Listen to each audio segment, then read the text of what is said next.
तर नमस्कार मित्रांनो, आज जो आपलं जर्मन शेपर्डचा मेन आहे त्याचे आपण करणार आहोत डिवॉर्मिंग.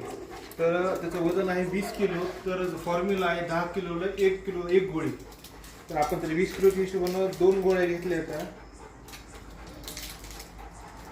ॲक्च्युली काही काही जे डॉग असतात डायरेक्ट खातात. आपण ट्राय करतो डायरेक्ट गोळी खातो काही तरी चावून खाल्ली तर चांगलं, नाही तर आपण त्याला खाऊ कशी घालायची ती पण दाखवू.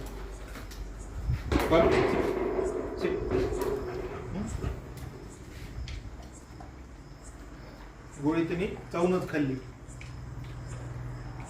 खाली पण नाही टाकली. आता ही दुसरी गोळी. तशी तर आपण त्याला भालू डायरेक्ट चावून खायला लागलाय तरी सुद्धा गोळी आपण जर डॉग खात नसेल तर खाऊ कशी घालायची ते दाखवतो. थोडंसं तिकडून या. कधी पण काय करायचं, डॉगचा हा जो वरचा पोर्शन आहे हात धरायचा आणि मध्ये टाकायची तोंडात आणि तोंड लावून टाकायचं. जीभ बाहेर आली गोळी पोटात गेली. हे भालूची डिवॉर्मिंग झाली आहे.